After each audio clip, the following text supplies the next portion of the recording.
And welcome back to the episode of the Cool Your Jets podcast. We host Ben Blessington and Michael Nania.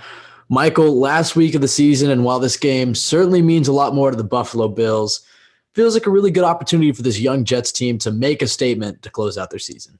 Yeah, I think it's really cool that the Jets get this opportunity to close their season in a situation like this, playing on the road against a very good team that is going to be going all out, playing for real because they have the division on the line. And you can compare to just 2 years ago where the Jets were finishing the season in the same place against the same Bills team on the road.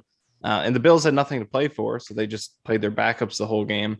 And it was kind of hard to evaluate the team in that one because you're playing against backups. It felt like a preseason game, but this is going to be a playoff atmosphere for the Jets to close their season, and especially coming off of a Buccaneers game that did sort of have a playoff atmosphere this past week. It's a really good opportunity for the Jets to continue to build on some of the positive things they've been doing over the past few weeks. So it'll be a really great measuring stick game and a chance to go into the offseason with some positive momentum. Not that the momentum carries over. We learned that as well in 2019, that finishing the season well doesn't necessarily mean that you're going to start the next season well. But this is a team that has done a lot of positive things regarding player development and reasons to be optimistic about the future of this team and the core of this roster. And playing against an elite team on the road in a tough January environment is going to be a great way to evaluate this team as the Jets head into the offseason. Yeah, I mean, momentum at the end of the season doesn't always carry over, but I feel like in this situation, it's a lot different than Adam Gase at the end of 2019 because, one, there was a lot of player turnover from 2019 to 2020. And, of course, there's going to be a good amount of player turnover as well, but the key pieces of Zach Wilson and Michael Carter and Elijah Vera, I mean, there are a lot of young guys on this team that will be returning. The same staff will be intact. And I do feel like there is a chance, especially for the young quarterback, to really build off that momentum. But I get what you're saying. It's a different season. Who knows what will happen in the offseason? And I agree. I mean, I don't know about Tampa Bay feeling like a playoff game, but this one certainly does because it's a division opponent. It's an opponent that waxed the Jets, about a month and a half ago. And they're playing. I mean, as Robert Saleh said, the Jets are going to get their best shot. I mean, they're playing their starters to win the division at home. It's going to be, 4:30 games. It's going to be dark. It's probably going to be snowy. It's going to be rambunctious in Buffalo. I mean, it is a great measuring stick to see where the Jets are at because hopefully they'll be playing in these types of games to actually win something in the end. But like you said, it does kind of feel like a playoff. This is the Jets' only playoff game of the season. And while you can make the argument of, okay, just lose and get the higher draft pick, I will have no problem if the Jets squeak out a win here. Even if it's kind of an ugly game, if the Jets find a way to beat this Bills team that I mean, honestly, the Jets didn't look like they belonged in the same field as them the last time they played. I'll be extremely happy about that. And the other thing about carrying over from season to season is this is an opponent that will have the same staff next year, and you have to play them twice. So it's good to get familiar with this opponent and try to put something positive on tape because since McDermott's been here, the last few years have been really rough for the Jets facing him. And so I'm excited to see what the Jets come out with on Sunday. We have a lot of mailbag questions, Michael. I guess let's open up talking about the Bills game, and then we can get to some of the mailbag questions. What type of chance do you give the Jets to win this game? I mean, I think most people are assuming they're going to get blown out. I think you and I would both be happy with a competitive loss. Obviously, we'd be happy with a win. What are you expecting realistically from this Jets team in this situation in Buffalo? Well, the Bills have been an odd team this year because you look at their overall stats, their scoring, their defense, they're third in scoring, second in points allowed, and they're number one in net points. So overall, they're an amazing team, arguably the best in the league, but they're 10-6 because they lose all their close games. And when they win, they absolutely destroy their opponents. So it'll be interesting to see, even if the Jets don't win this game, if they can give the Bills a rare, close victory, because that's not something we've seen a lot from Buffalo this season. It's been blowout victories and close losses for the most part. I saw this. I saw the stat from him that if you flipped every single one-score game, Buffalo would be 15-1, and I think the Jets would be like 5-11 or something. Yeah, so it will be interesting to see because the Jets have, for the most part, really done a nice job of avoiding blowouts recently. I mean, the Saints game is obviously terrible, but The Eagles, they're mostly competitive. It ended up 2 scores, but that's a competitive game. Beat Houston, beat Jacksonville. Obviously, we're very competitive with Tampa Bay, Miami. They took down to the wire. So from early in the season, the Jets were getting blown out quite frequently. They played much more competitive football in the second half. So um, we obviously, at the very least, would hope that they could stay competitive. It's just that the Bills have shown to be a team that when it does get competitive, they usually don't win those games, but they have been tougher to beat at home. But I'm really interested to see Zach Wilson, obviously, first and foremost, on the road, potentially snowy conditions, which he should be used to coming from Utah. I don't know how many games he's played in those conditions, but he is from a cold weather background. So it's a great test, like you said earlier, because hopefully in the future you're playing these games actually, needing to win to compete for a championship. Right now, you're not doing that, but at least you're going to be in that competitive, high stakes environment. So you can get that experience and be able to go into these games next year. Hopefully, you're playing meaningful games against Buffalo in December, January, and feel like, we've been here before. We know what it's like to play in this type of game. So, Zach Wilson against this second ranked scoring defense is going to be fun to watch in tough conditions because the way he's been throwing the ball recently, there's just been a lot more as his confidence has gone up and he's been playing better within the structure of the offense. There's just been a lot better zip on those balls that he's throwing, like such as the Braxton Berrios throw against the Bucks last week, the tight window one that barely got through the reach of the defender. He's throwing with great velocity, and there's great spin on the ball. Those are the type of passes you need to throw to cut through the wind and the cold in an environment like this one. So it's going to be an awesome measuring stick game for Zach Wilson in particular to close out the season and hopefully continue this run of improved play that he's been on the past few weeks. Yeah, he definitely seems to be trusting himself in all facets of the game, a lot more than he did at the beginning of the season, whether it's trusting his offensive lineman, trusting his eyes, and then, trusting his arm. He's not, doesn't seem to be guiding the football as much as he was earlier in the season. When you look at this Buffalo defense, obviously you mentioned, that's like the number one passing defense in the league, and this is certainly a really tough matchup for Zach Wilson. But based off of what we saw last week from Zach Wilson, going up against another really tough defense in Tampa Bay, how do you feel like he matches up against this type of defense and the type of defense that McDermott plays? Yeah, well, we saw the last time Mike White had a lot of trouble with it. He was able to dink and dunk his way down the field against the Bengals, but Buffalo took that away, made him challenge them down the field, and we saw a lot of mistakes. So it will be interesting to see if the Bills can do the same thing to Zach Wilson, because Zach Wilson isn't dinking and dunking the way Mike White did against the Bengals.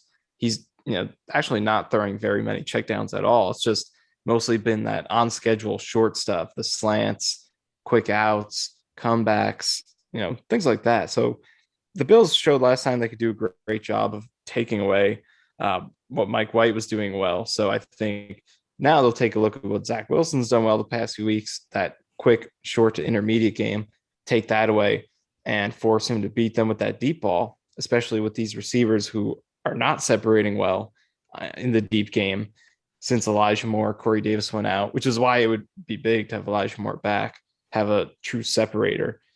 So it's a tough defense. They do a lot of things well. They're, again, number 2 overall scoring.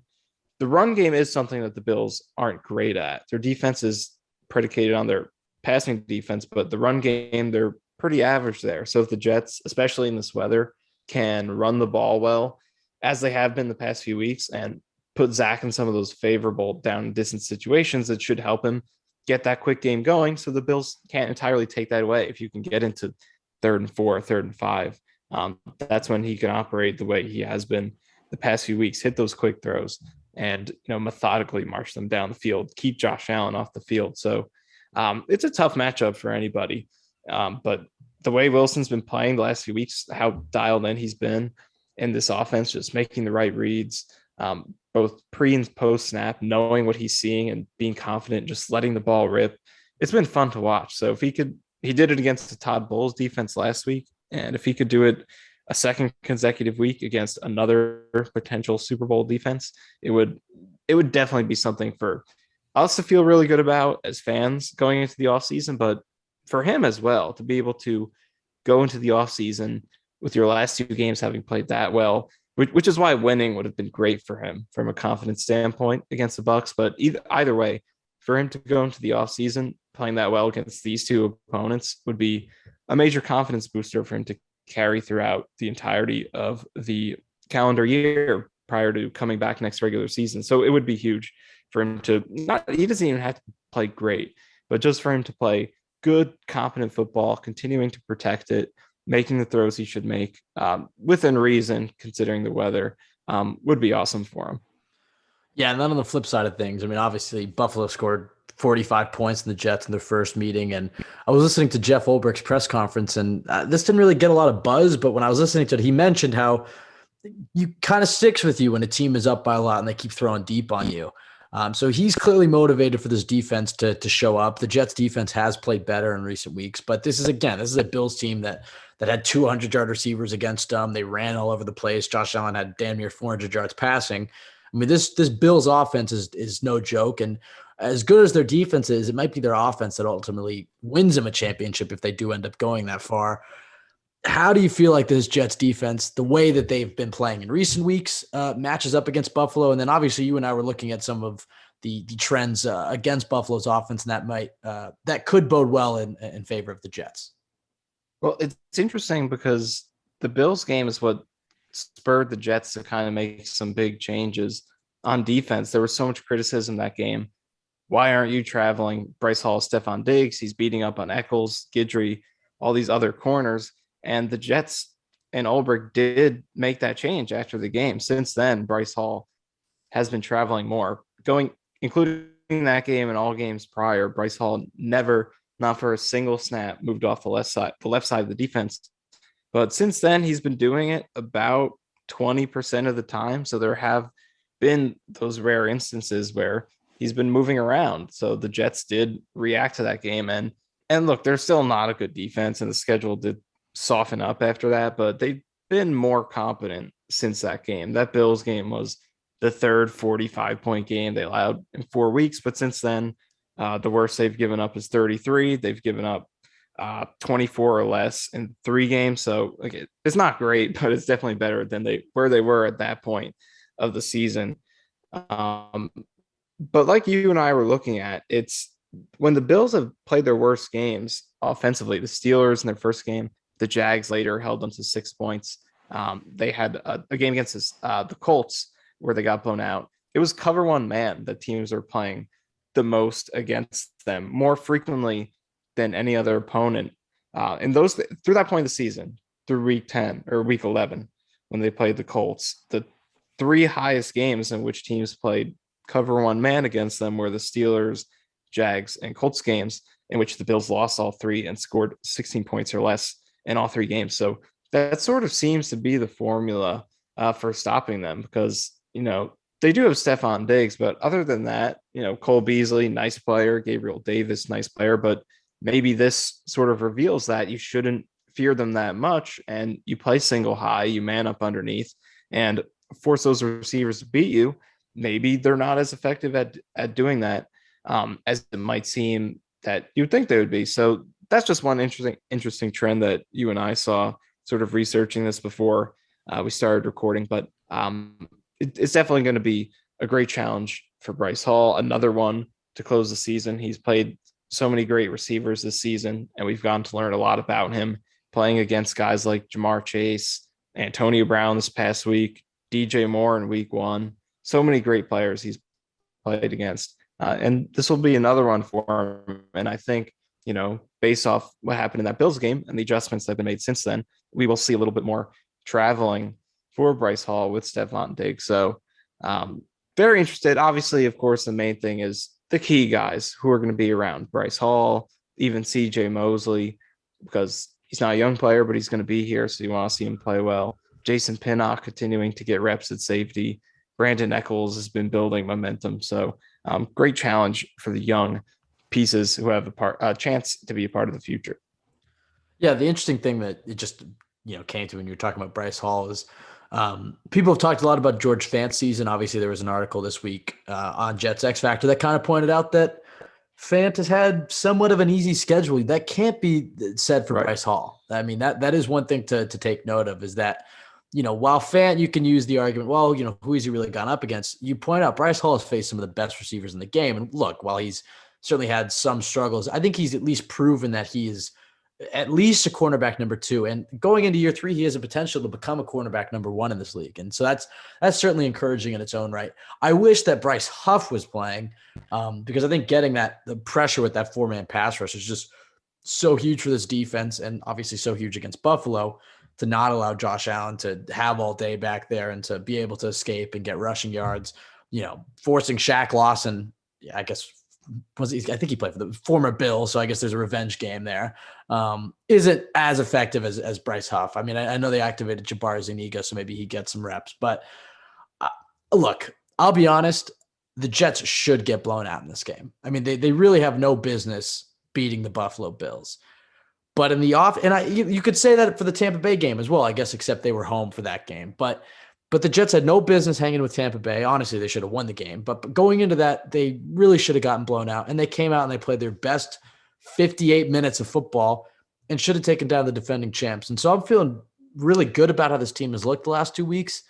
But I'm trying not to get too overconfident, because still, with all the strides that Zach Wilson's made and Leflore and this coaching staff, there's still a lot of holes in this team. The Bills are still a better team. They are still fighting for more than the Jets are basically playing for pride.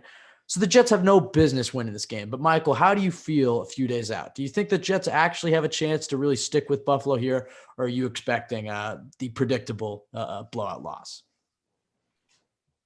I don't think they're going to win. I agree with you. I think they're going to get blown out, just because that's the tendency the Bills have had. It's either, teams have grinded out a win against them, or the Bills have blown them out. I think the Jets will show signs of competitiveness in the first half, and the Bills will kind of run away with it, because this is a Jets team. The Jets have become more of a first half team recently. That's something that's interesting, because obviously early in the season, they are notorious for getting blown out in the first half, then making fake comebacks in the second half, playing better once the game's already out of reach. But last few weeks, it's been the opposite. They've been starting really well, and then in the second half, they've gone cold and let leads go away. So it's specifically on offense, and the numbers are pretty interesting. I brought it up, or I posted it in a tweet on Thursday. And for the first 12 weeks of the season, the Jets were scoring touchdowns on only 12% of their first half drives. That's 31st in the league. And they were scoring 26% in the second half. That was 13th. But since week 13, so the last 5 games, starting with the Eagles game, they've scored a touchdown on 33% of their first half drives. That's 5th best in the league. But in the second half, they've only scored touchdown on 8% of their drives. That's 31st. So a complete reversal of their first half, second half production. So will be interesting to see if they can come out fast against the Bills and make it a competitive game, at least going into the second half, rather than the other way around where they were earlier in the season. But I do think they're going to get blown out, but I feel like we'll see. I don't think it'll be the type of blowout like the one in Foxborough, the one against the Colts, in Denver, where it was just wire to wire domination. I think we'll see signs of competitiveness, but yeah, I think it's most likely they're going to be overmatched. Yeah, I think that's a fair assessment. You try not to be too optimistic and too fan-like. Obviously, I have the dream that the Jets come out like they did last week, firing on all cylinders, and they take it to Buffalo. I'm just hoping for a close game. That's really what I'm hoping for. I'm hoping for a good game from Zach Wilson and to try to keep it close.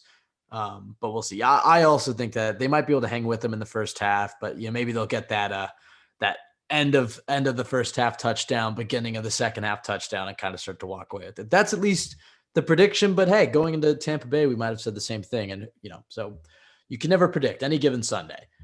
So it's definitely excited. Even if it is a blowout, there's still not one more game to really evaluate these young guys, and that's all we're gonna have for Jets football for the next 8 or so months. So I'm certainly excited to watch this last game unfold. Let's get to your mailbag questions. Not many of them are about Buffalo, but I figure most people have kind of moved on to the draft or free agency. So still some interesting ones here. So let's just dive right in. From at Ray Patel 25. So last year with Joe Douglas, I think we learned he used free agency to help fill positions of need and then draft for talent/depth. For example, no one really predicted drafting Moore/Carter. With that in mind, which positions do you think need to be handled in free agency and which left for the draft? Michael, I guess I'll hand this one off to you first, but I think he has a fair assessment here on what the Jets should use free agency for versus what they should use the draft. Yeah, I think in general, and we've kind of seen this every offseason because as fans and writers and observers, we always like to make a shopping list and like, they got to fill this need, that need, all these boxes to check. But I think, when you're going about it, it's a lot more circumstantial. It's not like, when you're using the JetX offseason simulator, cheap plug, and you could just check off all your needs. Other teams are going to sign guys you want. And, unpredictable things are going to happen, and you can't just fill everything you want in this perfect scenario. So you just got to kind of go with the flow, and both in free agency and the draft, trust your talent evaluators and be able to just make the best play available. And you want to fill needs, but you also, because positions that aren't needs right now, doesn't mean you shouldn't address them, because they could become needs in the future when guys get hurt, when guys don't progress as you hope, guys' performance decline, and then needs on your roster you do need to address, but you also don't want to sacrifice overall talent in while you're trying to do that. So I really think in free agency, that's their chance to in free agency. I think offensively they got to get a tight end, at least one, and Dalton Schultz is the obvious goal. I think he fits their needs the best at the position, but even if they don't get him, and it is a fairly thin tight end group, they have to do something there, because they didn't do anything last year. This is a 12 personnel heavy offense, a lot of 2 tight ends, and they just got to add some sort of talent. It's not a deep tight end group. Beyond Schultz, I don't think there's a great surefire upgrade who's a very good starter, but there are guys who can actually do stuff, I guess, like Dave Njoku, OJ Howard, Gerald Everett. Jared Cook is old, but he can still play a little bit. So they have to do something. And I think defensively, there are some big time playmakers they can go after, specifically at safety, Jesse Bates, Marcus Williams, maybe make a run at JC Jackson at corner. But in general, I think free agency is a better place to fill needs, because you have a better idea of what you're getting in a guy who has hundreds of NFL reps on tape versus in the draft. And I think in the draft is a better place to be a little bit more talent centric, like with the Jets drafting Elijah Moore last year. So, I think in general, free agency, you lean towards needs a little bit more, draft towards overall talent. But I think with every move you make, you just try to strike that balance as good as you can. Let's add talent, let's fill needs, and consider both of those things. I mean, I think before you get to free agency, you have to evaluate guys in the draft and kind of understand things. For example, and while the Jets could end up doing this, I don't think you go and sign a top tier safety like a Marcus Williams and then take Kyle Hamilton at 4. Maybe you do. Maybe you just want to, boost your safeties that much, play one at free safety, one at strong safety. You could. Maybe a better example would be, I don't know if you go out and play Chris Godwin and then go take a receiver in the draft with the Seahawks pick at 7 or something. I think you kind of want to balance, okay, if we're going to go and pay big money to this position in free agency, maybe we prioritize another position in the draft, at least in the first round. And you can't always just draft for needs, but it has to be factored into the equation. When I look at this Jets team, I think you go after the big needs in free agency first. And then whoever you miss out on, I think last year's a good example. They went after Joe Thuney. He didn't want to sign here. He went to the Chiefs. And so the Jets ended up trading for Elijah Vera-Tucker. Would they have traded up for Vera-Tucker if Thuney signed with them? Probably not. So I think you go for the big free agents and then see where the chips fall. When I look at this free agency class, I think they're strong at safety. I think Marcus Williams is a guy that's going to hit the open market. I don't think the Saints can re-sign him. I would definitely pursue him. I think he's a great scheme fit. He's one of my top free agents that I would definitely want the Jets to pursue. Then you could look at tight end. If you go out and get a guy like Dalton Schultz, who's going to command a bunch of money, are you going to go and spend a second round pick on a tight end? Maybe not. I guess they're going to run a lot of 12 personnel, so maybe you would still use one, take one in the 3rd round or the 4th round, like Jeremy Ruckert or something. I think receiver is the really interesting one to me, because a guy like Godwin is most likely going to get away from Tampa Bay. I shouldn't say most likely. There's a good chance he should get away from Tampa Bay just with their cap situation. You could go with the Michael Gallups of the world, who also tore his ACL in addition to Godwin. You could go with another, guy like Christian Kirk. I don't think the only top tier option in free agency, and I'll open it up to another guy in a second, is Devontae Adams, and I don't think he's going to come here. So the only options are kind of B-level guys that you're hoping can be A-level guys. And I think, Christian Kirk and Michael Gallup are better swings than Corey Davis was. But as you saw with Corey Davis, he's a good receiver, but he's not the number one guy that you're really hoping the Jets can add to this group to bolster the group with Moore and Davis. Godwin can maybe be that guy, but he'd played a lot of reps out of the slot. So I'm not sure. The one guy that I've seen floated around, and this isn't free agency, this is the trades, is Calvin Ridley. And Michael, I wanted to get your thoughts on Calvin Ridley, but factor into that, if you do and go sign a guy or you go and trade for a guy like Ridley, you aren't going to end up drafting a receiver. And I think that receiver is one of the deepest positions in this draft class. And I'm attracted to using that Seahawks pick on one of those top guys like a Treylon Burks or Jameson Williams. So what do you think about the free agent class and the trade class versus, handling free agency and putting that in other positions and then going and drafting a receiver? Well, when it comes to Calvin Ridley, I'm a pretty big fan of making that pursuit. If everything off the field checks out, you're comfortable with all that, and he actually is available, then I am a big fan because, obviously it goes without saying that any star receiver would be great for any team to get, but I think he's good for the Jets because he fills the specific needs that I think they have at receiver. I think there are three big things that they don't have. Number one is a deep threat. And obviously Corey Davis and Elijah Moore can get deep, but that's not their bread and butter. But Calvin Ridley was number one in deep catches over 20 yards downfield in 2020. So that's something that he can do as his go-to as a field stretcher, while Elijah Moore can handle intermediate and short and the gadget stuff. Corey Davis can play intermediate. So he adds that.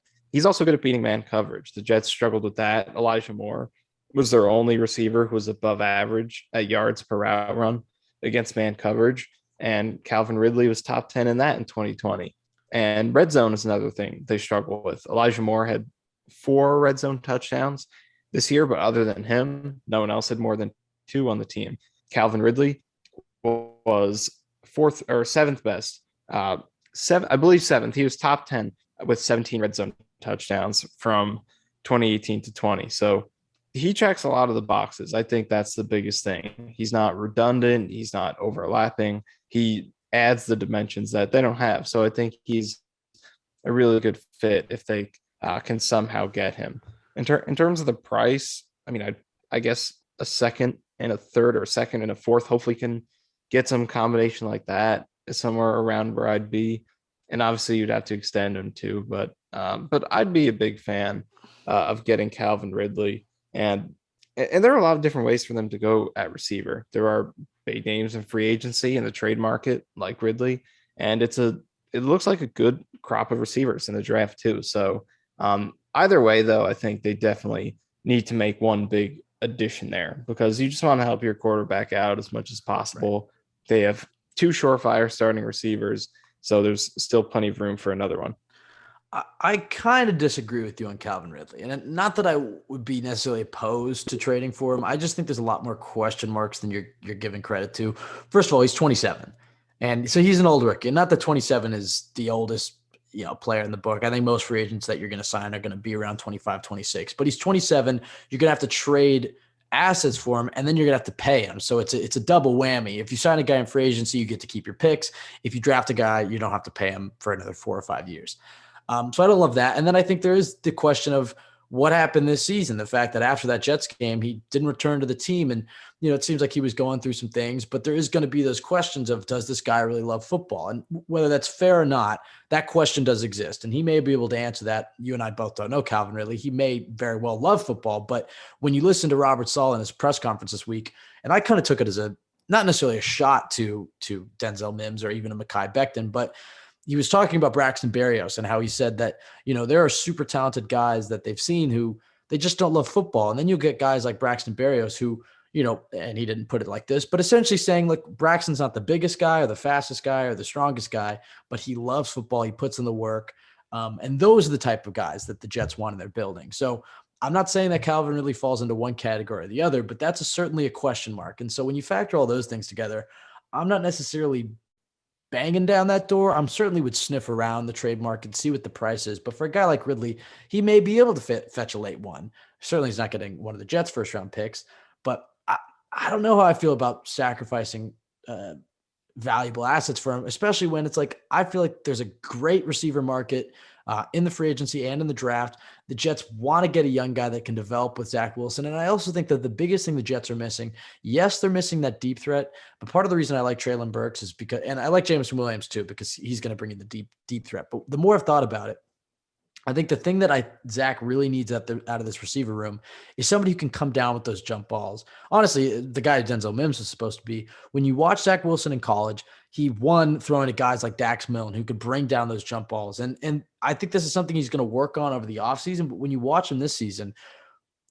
his deep ball accuracy, it was there, but it wasn't completely on point. He did a good job of giving his receivers an opportunity to bring it down, but it wasn't like he had pinpoint accuracy in all of his deep throws. There were some opportunities where there's one in Denver that comes to me where it's like the ball should be caught. It's still perfect. I shouldn't say perfect. It's still good accuracy. He puts it in the general vicinity. Corey Davis goes up with it. Can't bring it down. Keelan Cole's had a few of those. He needs a guy who he knows he can throw it up to, and not necessarily a 50-50 ball. Maybe it's a 60-40 ball in favor of the Jets receiver, but he has the confidence that guy can bring it down. I think he needs, Calvin Ridley's not necessarily a small receiver, but I think he needs that big bodied receiver who can bring down those jump balls. And when I look at a guy like Treylon Burks, who has like some of the biggest hands in NCAA history, they had to make custom gloves. DeAndre Hopkins is the only guy who has even similar hands. It's like, that's the type of receiver that I want the Jets to go down. And while I like Calvin Ridley, I don't know. For me, I'm leaning towards just taking one in the draft, but certainly we'll see what the price is. From @Verge001, without knowing for sure how much credit certain coaches should get for certain players' development, we can probably be confident in the Jets D-backs coach, Tony Oden, and Marquand Manuel. But how about receiver coach, Miles Austin? Should they move on from him this offseason? I mean, we're not in the coaching room, so it's hard to say. I don't expect the Jets to move on from anybody. Coaching turnover always happens. There are guys who might take other jobs elsewhere, promotions and whatnot, go down to the college level. So you never know. But do I think the Jets fire Miles Austin? No, because I think, one, you can point to, look how Elijah Moore has developed. Look how much better Braxton Berrios has gotten.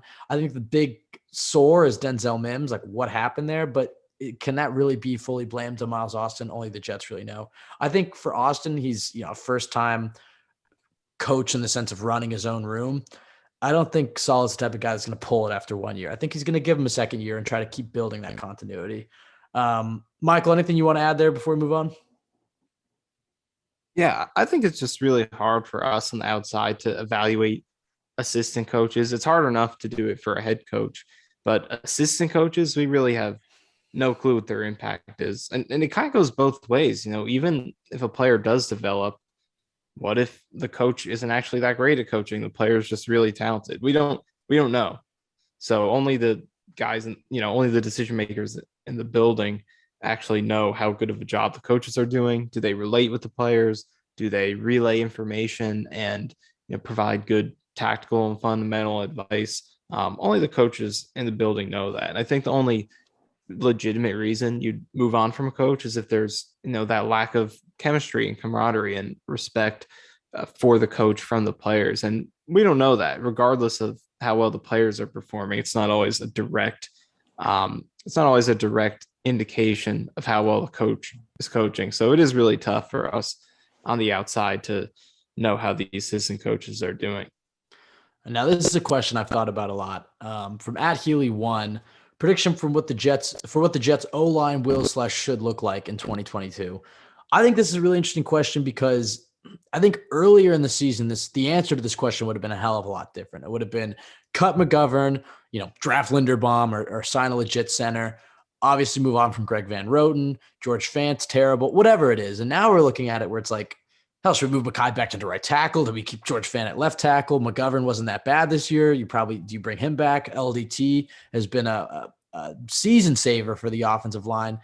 So there's a lot of moving parts here. I think the offensive line play has gotten so much better. And when you talk about position coaches, obviously that's a tip of the cap to John Benton, because even guys like Dan Feeney last week, obviously he messed up the snap at the end and whatnot, but he had a good game, I thought. And he's even a guy that's like, I'd bring him back for depth, at least bring him to training camp or whatnot. I think this offensive line looks like it's really gelling. And I think one of the things for offensive lines too is just that continuity. I think that really does help an offensive line. And you could even look to this Jets offensive line, while there are differences. McGovern getting a second season with the team, George Fant having the opportunity to really just stay at one position constantly. I think there is something to be said for bringing back and keeping things, not having too much turnover on the offensive line from year to year. But at the same time, Joe Douglas wants to have one of the best offensive lines in football. The Jets right now do not have one of the best offensive line in football. I think if they brought back all five, including Becton, they would have a better offensive line. And I think right now with LDT, assuming everybody stays healthy, I think they would have a top 15 offensive line. I think they would rank around 12 or 13. But the question is, could they get better? And I think they could. So, Michael, with that being said, what is your prediction for how the starting five looks for the Jets next year? What do you think they should try to do? And then maybe touch on some of the depth options too. I mean, we've seen time and time again, the depth in your offensive line is arguably the most important spot on the team to be deep at, just because it seems like every year it's like one offensive lineman goes down and it can really sink your entire offense. So what are your thoughts on the front five for the Jets? Yeah, well, I've been a really big proponent, and I wrote a whole article about it, that I think they could run back the same starting five offensive line this year in terms of Becton, Vera Tucker, McGovern, re-sign Duvernay Tardif, and Fant at right tackle. I really think there is a good possibility they do that, and that it can be a good, solid offensive line. You think Becton is going to be an upgrade over Morgan Moses.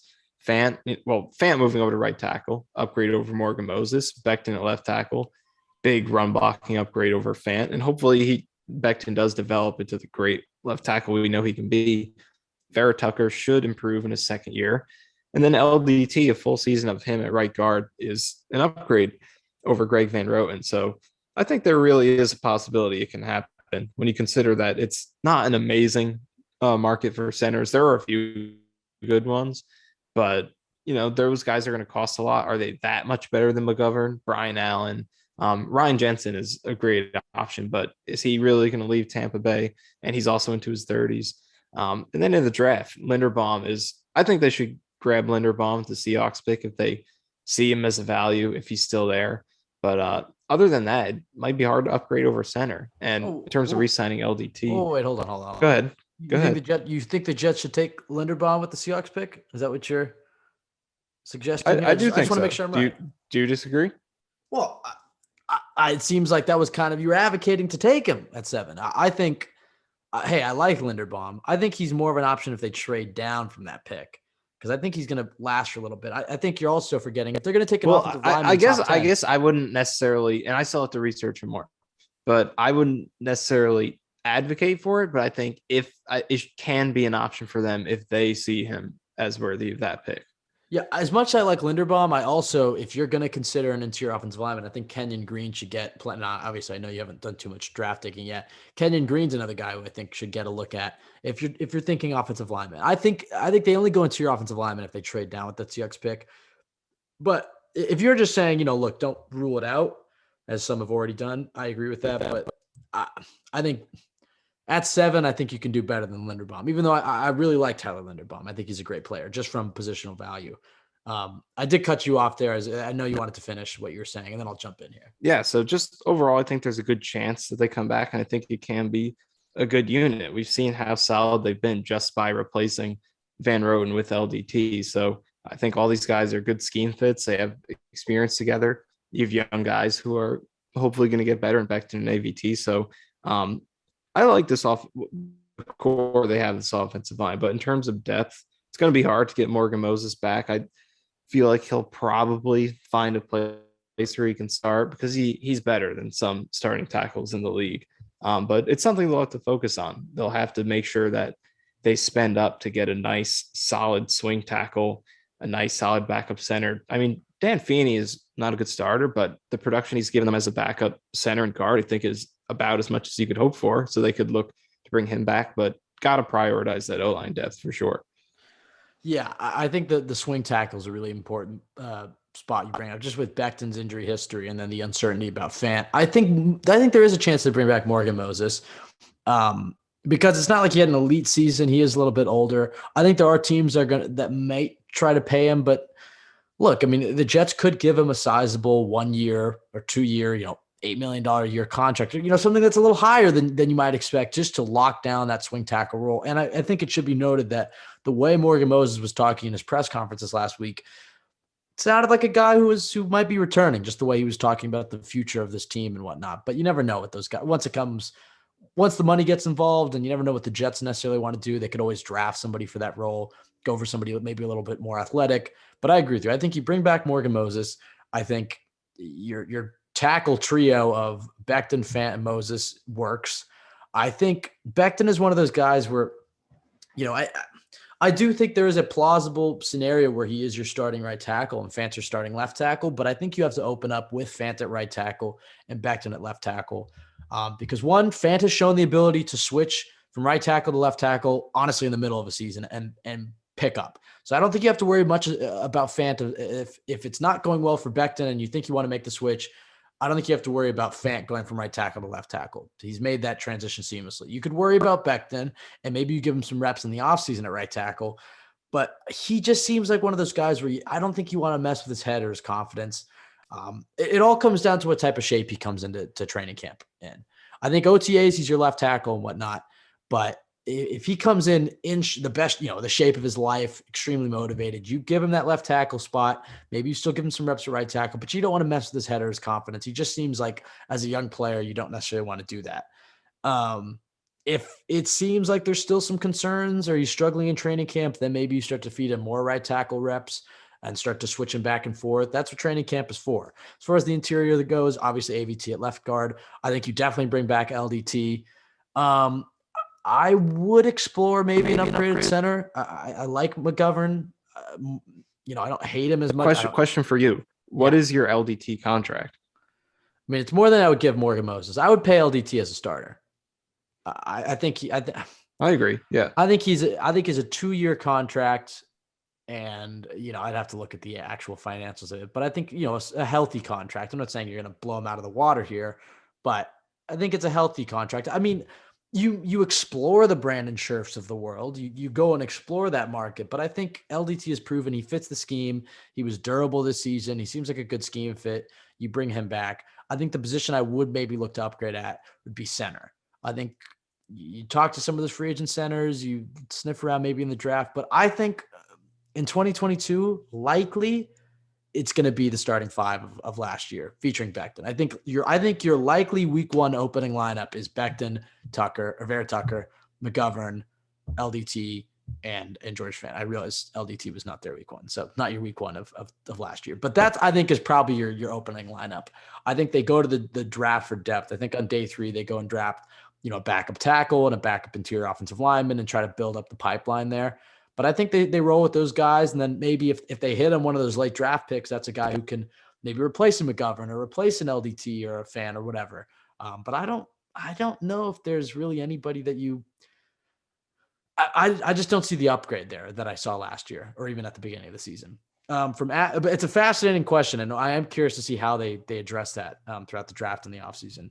From @Jack_Nadu2, do you think Michael Carter II has been an upgrade over Brian Poole? And do you think Jason Pinnock deserves to start at safety over Ashton Davis? I'll turn the first one over to you. You were a big Brian Poole fan. Definitely seems like you wanted him back. The Jets rolled the dice, didn't bring him back, didn't bring in a K'Wan Williams. Drafted Michael Carter II on day 3, and turns out he's been pretty good. Do you think year 1 Michael Carter II has been an upgrade over Poole? And then we'll tackle the Pinnock question afterwards. Yeah, I'm going to say no for that, and that's not a knock on Carter II. I really like what he's done. I just think Poole is that good, and I guess the league disagrees with me because he hasn't necessarily been that coveted in free agency.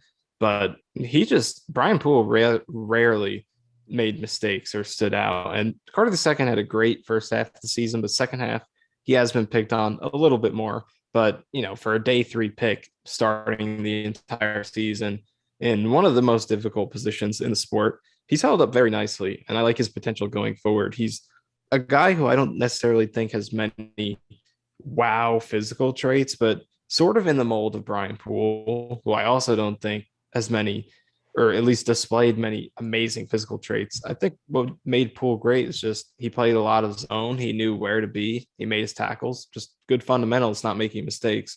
And I see a lot of that in Carter II as well. So I think he can be as good as Poole going forward. I think Carter II's probably been a below average slot corner this season, which is great for a day 3 starter as a rookie, and he could build off of that going forward. And I guess we'll get into the Pinnock and Ashton Davis question. It's a really interesting one because Pinnock has come in and done some nice stuff at safety. Ashton Davis, it's been a roller coaster year, a lot of big mistakes, but he's also come through some big plays over the past few weeks. So where do you stand on those two safeties going forward? Well, I like that they rotated him this last week. My ideal plan for safety entering the draft, because it could change. I think if they can sign a Marcus Williams, I think it seemed like Coach Saleh really liked LaMarcus Joyner, and I like the flexibility he can give you, the fact that he could play nickel corner in a pinch or whatnot. It seemed like he was a good fit for this defense, and it seems like the Jets were high on him. So I'm bringing back Joyner. I'm trying to sign a guy like Marcus Williams, a free safety. You bring back Elijah Riley. I know he was the not the reason the Jets lost, but obviously the butt of the Jets loss this week. And then you have Pinnock and Davis, and I like that safety room, at least entering the draft. I like that you got Marcus Williams, a free safety, and then you got Ashton Davis, Elijah Riley, LaMarcus Joyner, Jason Pinnock, kind of all battling for that other safety spot because the Jets don't really play much of a traditional box safety. They do a lot of – not that they want both safety spots have to be able to do kind of both things. They play a lot of two safety looks. I think entering the draft there, you could go and use, obviously you could go and take a Kyle Hamilton, who I think could be very good in this defense because he is so versatile and you can put him at linebacker. You can do a lot of different things with him. It also, if you want to take a guy like Jordan Battle at the top of the second, you can, but even if opportunity doesn't arise, I think it's a good example of what we were talking about earlier of fill your needs in free agency and then you can draft for talent. That safety room, that 5 I just mentioned of Marcus Williams, Joyner, Pinnock, Davis, and Riley is good enough to enter the season, honestly, in my mind, especially when you look at some of the holes the Jets went into the season with this year. Maybe you draft a guy late or sign an undrafted free agent, whatever. That's good enough, but it also could be better. You could sign somebody or draft somebody opposite Marcus Williams to start. So I think that is kind of where I see the safeties position. I think Pinnock has been better than Ashton Davis, but also Ashton Davis has had more of a sample size. If you were to ask me after Ashton Davis's Monday Night Football game against the Patriots, where he was actually playing strong safety, and he had a few good plays in that game, I would talk about how he flashed a little bit. And I think, I don't know, Pinnock, because of this corner background, seems like he might be more of a free safety, although he has that size. I don't know. It's interesting. I think it's a battle in training camp for sure. I think in this game, you give all 3 of them between Riley, Pinnock, and Davis a bunch of reps and just kind of see who flashes. To me, Pinnock, if he puts, and I know you said this week, Michael, if he puts another good game on film, I think he really makes a statement that the Jets don't necessarily have to upgrade both safety spots, that they could roll with an upgrade at one spot and then have a battle between him, Davis, Riley, bring back Joyner. So I like what Pinnock's shown, all things said. Keeping it moving. I should address this from at IamCan69. This guy has said, "Can I have some money?" I think on every single mailbag we've put out, we actually looked up on his Twitter, like we typed in his at and then "Can I have some money?" This guy since 2017, he has tweeted that like 70 times. I literally went and counted it. So I have to commend this guy. The commitment to the bit has been fantastic. If you send me your Venmo, I'll Venmo you $1 just for the commitment to the bit, but nothing more than that. That's about what we make on these pods anyways. I'm just kidding. Not really. From at Sasha Levender, do you guys think Michael Leflore gets a head coaching job after next season if he crushes it, or do you think we get another year or more? I definitely think we get another year. I think any talk about Michael Leflore being a head coach is entirely premature. Do I see that world? Is it more plausible than it was of Dow Loggins getting a head coaching job? Absolutely. Hopefully Michael Leflore is in a position where he's interviewing for head coaching jobs. But I think if they have a good year this year If they have an amazing year this year in 2022, I think he gets some interviews, but I don't think he gets a job. I mean, the fact that Brian Dable is still in Buffalo should point to all you need to know.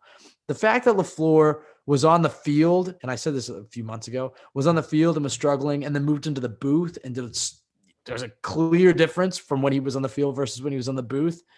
I think that's a red flag to him becoming a coach, because how confident are you? He can't be a head coach in the booth. He has to be on the sidelines. Can he be a guy that can manage an entire team? He's still kind of young. He seems like a good fit at offensive coordinator for now. You have to remember, this is a guy who was, passing game coordinator under Kyle Shanahan. So this is the first time he's called plays. This is a guy that if he's going to be a head coach, I don't think it's until 2025, honestly. 2024, 2025. But yeah, the Jets have him for the next few years. It's like 22, obviously this next year, I would be shocked if he got an interview for 2023. I think after that, if he puts 2 good years and Zach Wilson develops, then I think he could get some interviews, but I don't think he gets hired until 2025 in my eyes. Michael, I feel like we don't have to address this one, but your thoughts on the potential of Michael Leflore getting a head coaching spot. And I guess the other question that opens up is, and this was kind of a dumb thing that was said, but it is worth noting, is that, if you hire a defensive coach and the offensive coordinator does really well, and then he gets hired, then your quarterback has to start all over again. What do you think about that after a few months of Michael Leflore? It seems like the offense has certainly performed better than the defense. Do you feel like the Jets have maybe an in-house replacement in a few years? This is obviously getting way ahead of our skis, but they asked. So what are your thoughts on the potential, the dream that Michael Leflore in a few years could become a head coach? I mean, I kind of feel a little bit differently than you. I think there might be a chance he could get a head coaching job after next season if the Jets are really good offensively. I mean, Joe Brady was getting head coaching interviews. Obviously, it didn't pan out well for him because he got fired as an offensive coordinator. But Joe Brady was getting head coaching interviews after. He might get interviews, but he's not getting. I don't think he's getting a job, and I don't think the Jets are going to be amazing. Well, sorry, I cut you off. Go ahead. Well, I mean, Joe Brady wasn't amazing either before he got those interviews. He just made the Panthers okay. I just think it's in play. Do I think it will happen? Probably not. But I think he could draw interviews if they have a nice season, a development next year. He also has a lot of NFL experience. He's from a good, new school, kind of not new school, but sort of a coaching tree in the Shanahan coaching tree that has, sent a lot of head coaches around the league. I think he's a guy who has a good blend of being a play designer and a scheme designer, but also is a good coach at that coaching level. He definitely doesn't give off the just the appearance, I guess, the domineering presence of a head coach. But when I was at practice, he definitely had a command over those guys in the field. He's not a sit back and watch guy. He's very involved and very vocal. So even though he doesn't have that appearance, that presence, I think he does actually have it more so than you would think. I don't know. I think he does have head coach traits and he has the pedigree. And if he can put together some good production with the Jets, I think he can get into that mix. Small chance after next year, but 2 more good years after this one, I could certainly see him in that mix. It's in the realm of possibility, but I think the Jets offense has looked like this is the first time a Jets offense in the last few weeks has looked like a legitimate NFL offense since 2015, and we're already thinking this guy's getting head coaching offers. It's all right, the Jets are still 24th in total offense for the entire season. I know this last, the last few weeks, I think you had the stat. I think they were 9th or something. So clearly they're looking better. Clearly super creative. If Zach Wilson develops into a stud, the call will be made. And obviously the fact that his brother is a coach for the Packers certainly helps. The last name certainly helps. So would it shock me? No, but it's still a lot of things have to go right for the Jets before that happens. So that's not a bad scenario for me. That means the Jets did something right. And I think Saleh is a smart guy. He's had those discussions. I think they would, I imagine the Bills are doing right now. They have a plan in place. The fact of if Dable goes, they have a guy, whether it's the quarterback's coach, the offensive quality, whatever it is, to step into the OC. So there isn't too much of there isn't a scheme difference for Josh Allen. I think that's the plan the Jets would have. But look, if that happens, I'll be popping champagne because that means the Jets and Zach Wilson are doing really well. Right. From at El Gringo _ Neil Hutchinson and Thibodeau are all gone. Jets don't like to trade offers to move back. Who are you drafting at 4? I mean, this is a tough one. I like Kyle Kyle Hamilton. Hamilton. I like Kyle Hamilton a lot. I think probably the best player on the board is Kyle Hamilton. So, and the way he fits in the defense makes a lot of sense. Even if they do sign a Marcus Williams, I know this kind of goes against what I was saying. He's incredibly versatile. You can use him at linebacker on third downs and stuff. I mean, he's not just a box safety though. I'm just saying with his size, you can use him at linebacker, but he's incredibly rangy. He's a lot different than Jamal Adams in the sense that he's not a box safety. He's a guy who is a ball hawk, can make plays on the ball. He's a better prospect than Jamal Adams was it, even though Jamal Adams was also talked about as a generational safety. Hamilton, for a lot of people, is the best player in this draft. So I think he's probably the pick. Although I am intrigued by some of those edge rushers. I know people don't love the idea of taking Karlaftis. I think partly because he is edge number 3. So when you take the third best guy at a position, number 4 overall, the question has to be asked, are you just reaching for position?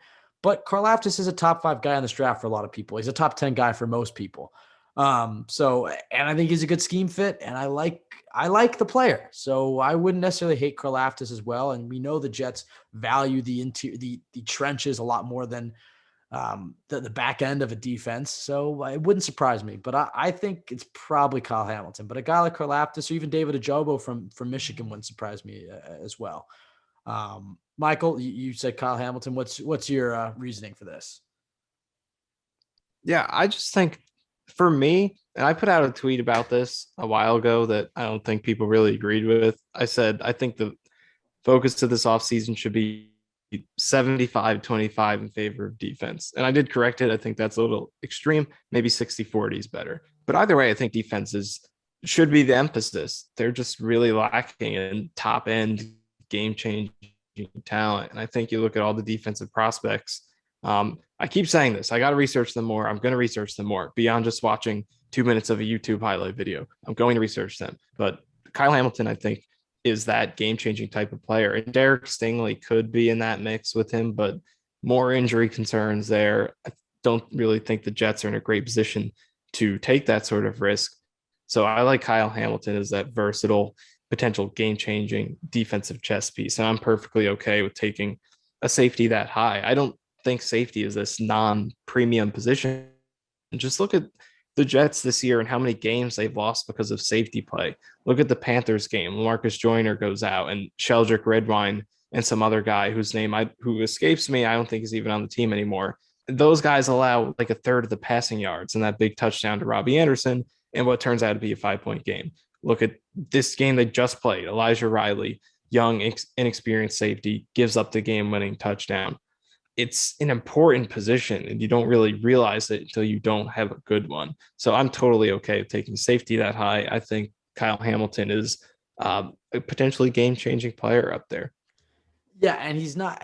I think game-changing is the word to use. Unicorn's a good word to use to describe him. I've compared him, the impact he could have to a guy like Micah Parsons, where it's like, 1 year just makes a hell of a difference for a defense when you can add a game changer like that. The Jets don't really have that game changer on defense.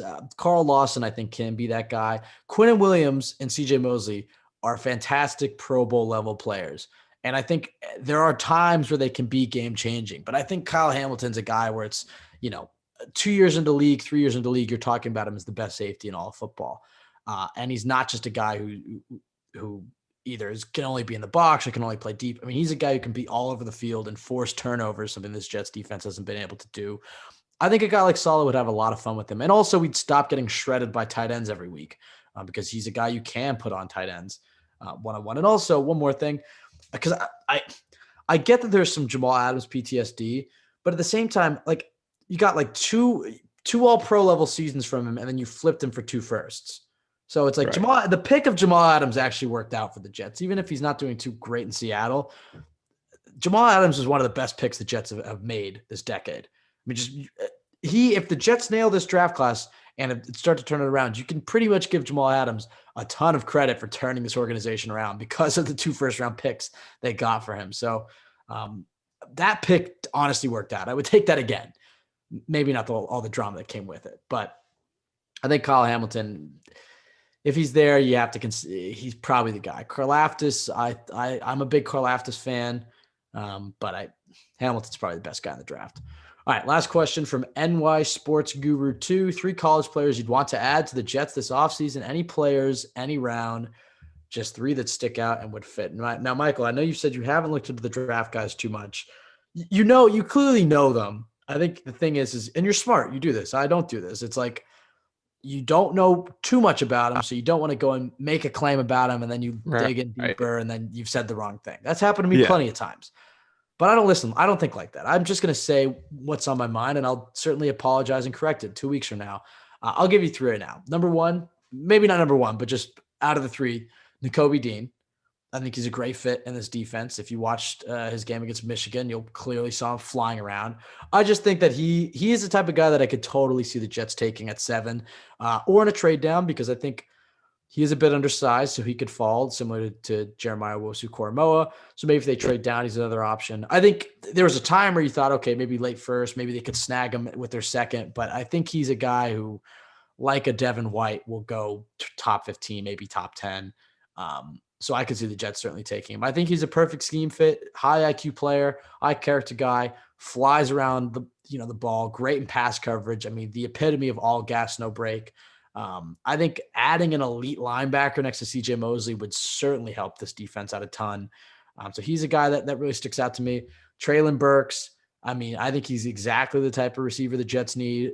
6'3", awesome hands, can win those jump balls, extremely fast for his size. He's been used in a lot of different ways, versatile. You can put him in the big slot and keep Corey Davis at Z and Elijah Moore at X. You can put him out on X. You can put him at the Z. I mean, he's just versatile. You can move him all around. I think he's the perfect receiver for the Jets to add. Even though I love Jameson Williams, I would be equally as happy with him. I just think the edge to me goes to Treylon Burks, just because I think he brings the Jets something that Zach Wilson desperately needs. And then lastly, any player, any round. I mean, I kind of want to say George Karlaftis, just because I don't want to put my name on that yet, because like you, Michael, I haven't looked into him too much. I should be honest here. I think I'm heavily intrigued with a guy like Karlaftis. Maybe it's just because I desperately want an edge rusher. But I really do think he could really succeed in this solid system, in this wide 9 as a 5 technique. He's only 20 years old. He's incredibly strong and technically refined as well. I think the things that limit Karlaftis is he's not as twitchy. Does he have the get off? Does he have the same ankle flexibility and bend that you might get out of a guy like Aiden Hutchinson? No, but he's 20 years old. He's relatively young in terms of football years. Incredibly strong. I mean, just look at his legs. And he's extremely technical. So I think you could slide him into Jonathan Franklin Myers' role, push JFM inside, and you get him rushing from those wide angles. I really like his ability to be able to collapse the pocket and suffocate quarterbacks with Carl Lawson on the other side. So Karlaftis intrigues me for sure, but I'll wait a little bit to stake my claim in him. I guess Kyle Hamilton would be the third guy. Michael, is anybody else that I didn't mention that you have seen just a little bit of that intrigues you? Maybe you don't have to stake your claim in them, but just give 3 guys that you have been looking around. Well, I'm a numbers guy. Right now, the numbers are pretty much all I have, because I've done some analytical research, but the film's something I need to catch up on, because you got to blend both. But numbers wise, one guy who really stands out to me is Sauce Gardner. He has incredible coverage numbers at Cincinnati, never gave up a touchdown in his career versus 9 interceptions. And in addition to that, the yards per target he gave up, I think he gave up about 3 yards per target this year, which is incredibly good. Usually average for a corner, college or NFL, is about 8. So he was well less than half of that. So his numbers are definitely stand out. And obviously the competition at Cincinnati, not as good as other corners, but he dominated that competition to a 2009 Revis sort of level. So he definitely stands out to me. And I still got to get into it more. I promise next time we come back, I'm going to have more draft knowledge in my brain, because right now it's too much focusing on the Jets and the pressure rates of their backup edge rushers and, Braxton Berrios' punt return averages, all this very important stuff. So I got to empty that out now that the regular season's coming to an end, get all the prospects in my brain. Okay, I won't force you into a corner here. We have plenty of months to discuss it, but yeah, it's certainly interesting to see how they use those first two picks. There's a ton of different ways I could see him going. I could see him going after a corner, like a Sauce Gardner or Derek Stingley. I think it's more likely they take a corner with seven than they do with four. But I could certainly see it. And then yeah, it's like Kyle Hamilton, Nakobe Dean, one of the receivers. Do you go offensive line? A lot of guys that could take. And the fact that they have two top 10 picks is just so crucial. The fact that they really need to hit on both of these. But if they can hit on both these picks, I really like what the Jets are looking like in 2022. Michael, before we get out of here, I want to score a prediction for the Sunday. Last one of the year. Have to do, well, I guess it's first one of the year because we didn't do one for Tampa Bay. But last one of the season. What do you think happens this Sunday? I'll go with Bills 34, Jets 14. That's probably fair. That's a pretty good assessment of what I think it'll probably be like. I'll give the Jets. I'll give them 20. Okay, so two I think Zach Wilson's going to have one of those games where he doesn't put up good stats. They might even be bad stats, but you watch him play and it's just going to be like, there's nothing special, but he kind of did the best he could with each situation. This is going to be a hard game. Great defense, tough weather, still missing a lot of reinforcements. Hopefully gets a few back. Well, maybe not hopefully if we're looking at their long-term health. But yeah, I think it's going to be kind of like that Miami game a couple weeks ago. Not great stats, not really many highlights either, but you look at it play by play and it's like, he's doing what he's supposed to do, getting the best out of the play. I think we're going to get that type of performance, which is all you could ask for and still something to feel optimistic about. Yeah, honestly, I just want an opening drive touchdown, just so we have that little glimmer of hope. Yeah, that it's like, oh wow, this game is. That's a much more fun way to be bad, when you're blowing leads. Not that that's fun either, but at least you're in the game for the entire game instead of just half the game.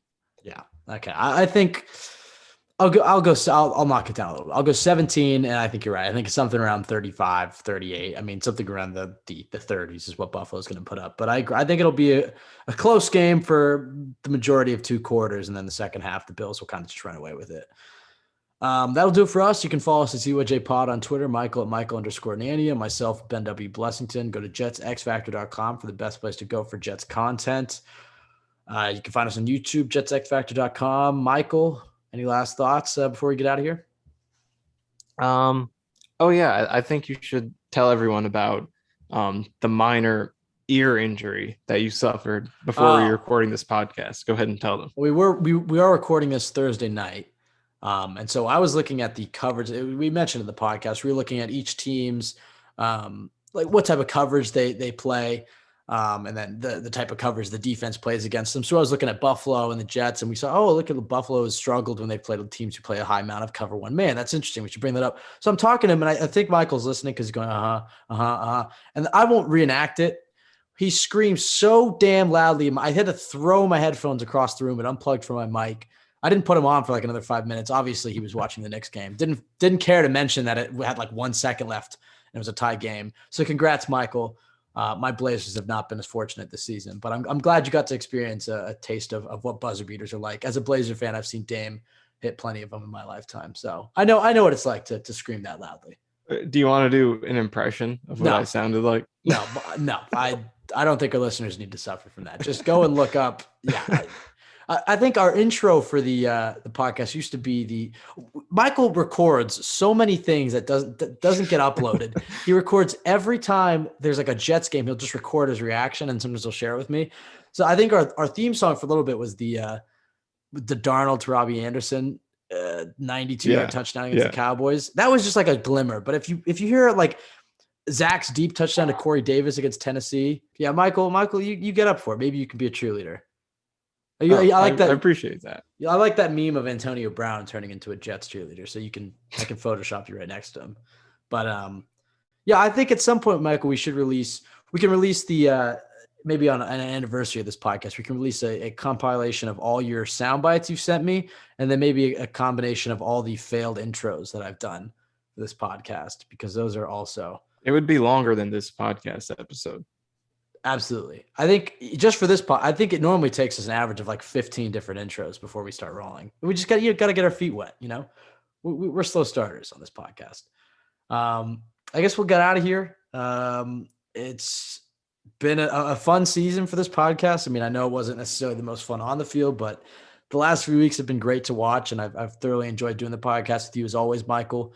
Next time we're on will be Monday. It'll be the first episode of the offseason, and then we'll have, however many episodes until the Jets play their first preseason game. So that's always fun.